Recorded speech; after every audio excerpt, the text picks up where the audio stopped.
So hi friends, welcome back my YouTube channel. So నేను ఏం చేయాలనుకుంటున్నా అంటే ఒక 100 రోజుల్లో నా యూట్యూబ్ ఛానల్ మానిటైజేషన్ అయ్యేలాగా కొత్త కొత్త వీడియోలు స్టార్ట్ చేద్దాము. అది ఇది చాలా ఆలోచనలు వస్తుంది.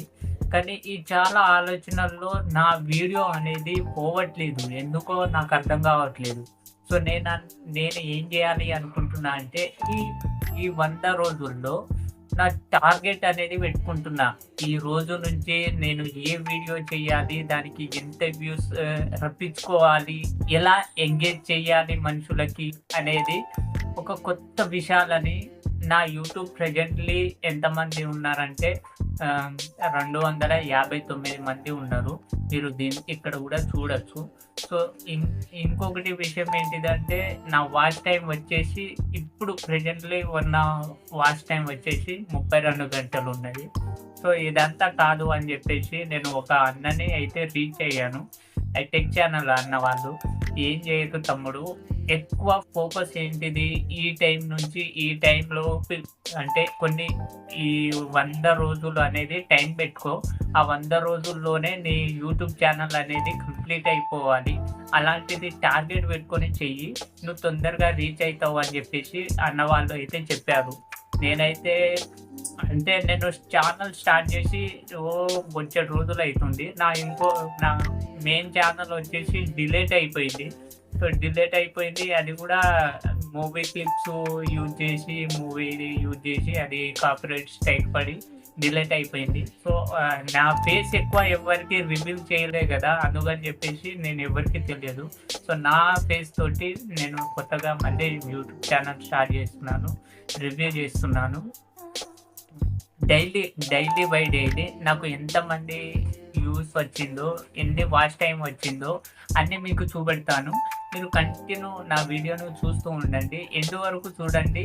నేను ఏ కొత్త ఎక్విప్మెంట్స్ కొంటాను యూట్యూబ్ కోసం, అంటే మొబైల్ లెన్స్ కానీ కొత్తగా ఏ విధంగా వీడియో షూట్ చేయాలి, అంటే ఇవాళ ఈ వీడియో షూట్ చేశాను అని కొత్త విషయాలు మీకు చెప్తూ ఉంటాను. దాంట్లో కూడా నేను ఏ వీడియో చేస్తున్నానో కూడా మీకు రివ్యూ ఇస్తాను. అంటే రివ్యూ అంటే ఎలాగా, నేను ఏ వీడియో చేయాలి అనుకుంటున్నానో ఆ వీడియో కూడా తీసి పెడతాను. నా వీడియో ఎండ్ వరకు చూడండి. సో నిన్న నేను ఏం చెప్పాలి అనుకుంటున్నానంటే, హాస్టల్లో వచ్చాను కదా. సో హాస్టల్ ఫుడ్ ఎలా ఉన్నదో ఇవాళ నుంచి చెప్తా. అసలే నిన్ననే వీడియో పెట్టాల్సింది. నిన్న నేను నా పని కూడా చూసుకోవాలి కదా, బయట పని కూడా చూసుకోవాలి కదా, అందుకని చెప్పేసి హాస్టల్ ఫుడ్ అయితే వెళ్ళాను. ఫుడ్ తీసుకొని వచ్చాను, మీకు చూపెడతాను. ఇదిగో చూడండి, కిందికి అయితే వచ్చేసాను. ఇది మా డైనింగ్ హాల్. ఎందుకంటే అందరూ ఇక్కడనే తింటారు, అన్ని రోజులు ఇక్కడనే తింటారు. ఎందుకంటే ఇక్కడనే బయట క్లీనింగ్ తొందరగా అయిపోతుందని ఇక్కడనే తింటాను. సో డైలీ లోపల ఉండాల్సిన గిన్నె బయట ఉన్నది. సో అలా స్పెషల్ ఏంటిదంటే పాపడాలు అనుకుంటా. పాపడాలు అయితే అయిపోయినాయి.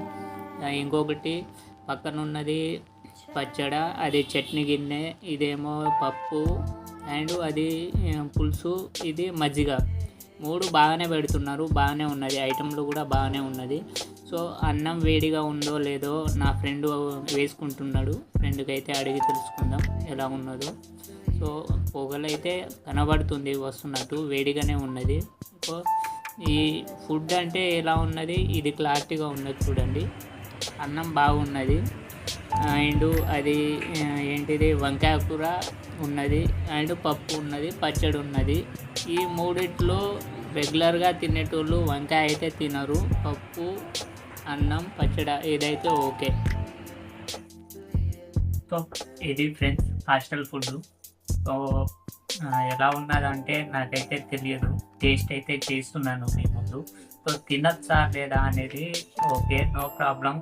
అసలైతే ఫుడ్ అయితే బాగుంది. ఎందుకంటే ఈ డైలీ పప్పు అంటే మనం తినలేం కదా. సో ఇంట్లో వంకాయ ఉన్నది కాబట్టి అది మంచిగా తినలేము. సో ఓకే, ఒక పూటకి ఒక 2 పూటలకి అయితే తినవచ్చు. మొత్తానికి అయితే బాగానే ఉన్నది. హాస్టల్ ఫుడ్ కూడా బాగానే ఉన్నది, నో ప్రాబ్లం. సో డైలీ అంటే పప్పు అంటే ఎవరు తినలేదు, అందుకని చెప్పేసి వేరే కర్రీ కూడా వేస్తున్నారు. కొన్నిసార్లు బాగోలేకపోతే అయితే బయట నుంచి తెచ్చుకోవాలి. సో నేను ఈ హాస్టల్ ఫుడ్ కూడా కాకుండా మనకు బయట మన ఈ బ్యాచిలర్కి బయట ఫుడ్ ఎలా దొరుకుతుంది, తక్కువలో ఏం దొరుకుతుంది అది ఇది అనేది కూడా రివ్యూ చేస్తాను. ఆ వీడియో మీరు నచ్చితేనే లైక్ చేయండి, నచ్చితేనే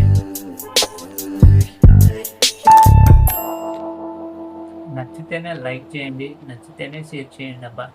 ఎందుకంటే చూస్తున్నారు కానీ సబ్స్క్రైబర్ రావట్లేరు, అందుకని అడుగుతున్నాను. Please share and subscribe, support me.